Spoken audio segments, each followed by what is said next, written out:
Merasa mampu tapi nggak punya modal memadai. Merasa bisa padahal nggak mampu berbuat apa-apa. Merasa sebagai pemberani padahal aslinya pengecut.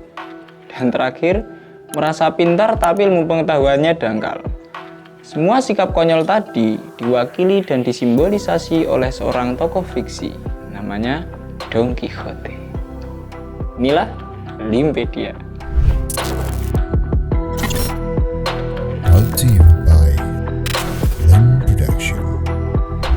Siapa yang nggak pernah dengar nama Don Quixote? Dalam film, dalam video game, manga, anime, pasti nggak akan asing dengan nama Don Quixote serta nama-nama lain yang mengiringinya, seperti Rocinante, Sancho Panza, Dulcinea, dan lain sebagainya. Don Quixote sendiri sebetulnya merupakan nama sebuah novel modern pertama yang muncul pada abad ke-17 oleh gagasan brilian seorang Miguel de Cervantes. Don Quixote mengisahkan tentang seorang hidalgo, yaitu bangsawan pemalas bernama Alonso Quijano yang hobinya cuma membaca kisah-kisah heroik kesatria abad pertengahan, Sir Arthur misalnya. Akibat hobi membaca itulah, otaknya jadi mengering hingga akhirnya dia nggak bisa membedakan mana yang kenyataan dan mana yang fiksi. Lama-kelamaan, Alonso mulai mengalami delusi, merasa bahwa dirinya merupakan seorang kesatria pembela kebenaran yang bertugas menaklukkan setiap kejahatan yang ia temui. Akhirnya, didorong khayalan yang berlebih tadi, si Alonso mulai memakai baju perang tua, dan ia berkelana melalui Spanyol tengah dan utara sambil menunggangi kuda kurus bernama Rocinante. Nggak lupa, dia juga ditemani seorang pelayan bodoh yang namanya Sancho Panza yang nunggang keledai. Karakternya bagus. Sejak saat itu, Alonso Quijano menjuluki dirinya sebagai Don Quixote de la Mancha, yang artinya Don Quixote dari tanah La Mancha. Kisah Don Quixote sendiri terdiri atas 2 jilid dengan banyak episode di dalamnya. Setiap episode selalu menunjukkan adegan penuh kekonyolan juga komedi tragis si tokoh. Tapi yang paling memorable dan dianggap sebagai satu episode yang menggambarkan keseluruhan perilaku si tokoh adalah kisah di mana Don Quixote berkata pada Sancho Panza bahwa di hadapan mereka ada monster yang harus ditumpas habis demi melawan kejahatan. Padahal sosok yang ada di hadapan mereka tak lain itu hanya sebuah menara kincir angin. Bahkan si Sancho Panza ini yang bodoh, dia memperingatkan berkali-kali tuannya bahwa yang ada di hadapan mereka itu cuma kincir angin biasa. Tapi Don Quixote tetap ngeyel, tetap keras kepala. Akhirnya ia menerjang bangunan kincir di depannya bersama Rocinante kudanya. Akhirnya apa?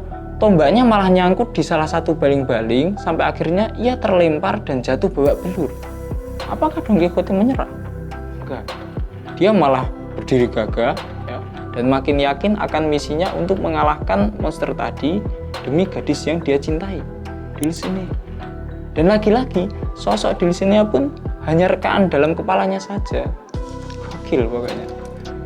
Novel ini jelas mengandung sejenis sindiran seenggaknya untuk orang-orang yang punya hobi untuk membaca sesuatu atau mempelajarinya atau bahkan sekadar menonton, lalu tiba-tiba dirinya terobsesi oleh sesuatu tadi hingga lupa daratan. Moral value dari novel Don Quixote apa? Saya kira ya itu tadi, jangan mudah terpengaruh dengan sesuatu apapun yang ada di hadapan kita, sekalipun itu dilabeli dengan kebaikan. Karena meskipun hal itu baik, jika cara mengimplementasikannya saja salah, tetap saja itu jadi hal buruk, konyol jadinya. Bayangkan saja begini, Hari Santri tahun 2023, kita mengusung visi jihad santri jayakan negeri.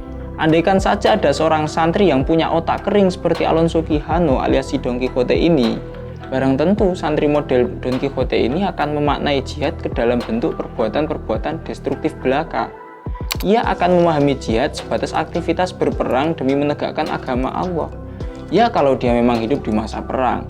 Lah kalau ternyata dunia yang ia huni aman, tentram, damai, nggak ada konflik, kenapa kita tidak menegakkan agama Allah dengan cara yang santun? Saya kira obsesi buta semacam ini nggak hanya menjangkiti orang yang terobsesi pada urusan jihad semata. Ada juga fenomena di mana seseorang yang hanya membaca 1-2 ayat Al-Quran atau mungkin membaca hadis atau membaca 1 bab kitab kuning kemudian otaknya mengering sampai akhirnya ia merasa berani memberikan fatwa, berani memberikan vonis halal haram. Yang terjadi selanjutnya apa?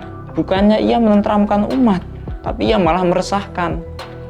Tentu hal ini nggak jauh beda dari Don Quixote yang menganggap Menara Kincir sebagai monster jahat. Obsesi buta macam ini juga rawan menjadikan kebenaran tampak seolah sebagai kejahatan, atau seenggaknya menjadikan sesuatu yang bukan masalah dianggap menjadi masalah. Kan kacau. Akhirnya, saya kira untuk menghadapi Don Quixote yang berkeliaran di luar sana, saya kira yang perlu dibenahi bukan cuma soal bagaimana memaknai ulang objek-objek yang membuatnya terobsesi, seperti memaknai ulang jihad bukan hanya sebatas tradisi berperang, tapi juga penghayatan mendalam bahwa setiap perbuatan baik yang bermanfaat juga bisa menjadi jihad, menuntut ilmu misalnya. Bukan hanya soal itu, tapi juga soal bagaimana kita menyadarkan kembali si Don Quixote dari kekeringan otaknya.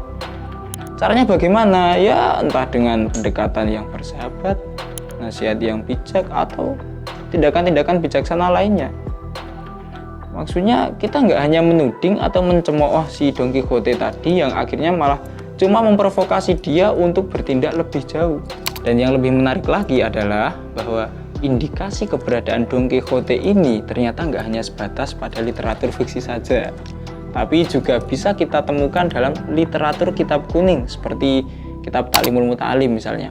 Dikatakan begini, fasadun kabirun alimun mutahattikun wa akbaru minhu jahilun mutanasiku. Orang berilmu yang suka berbuat durjana adalah bencana besar, tapi orang bodoh yang rajin melakukan ibadah merupakan bencana yang lebih besar. Siapa lagi orang bodoh yang merasa dirinya ahli ibadah jika ia bukan orang yang berpola pikir seperti Don Quixote? Akhir kata, menjadi Don Quixote adalah hal yang gak mustahil bagi setiap orang. Tapi tiap-tiap dari kita selalu punya pilihan, memilih terus-menerus berkubang dalam jurang khayalan, ataukah bangkit dan menerima realita hidup yang pahit. Sekian, ciao.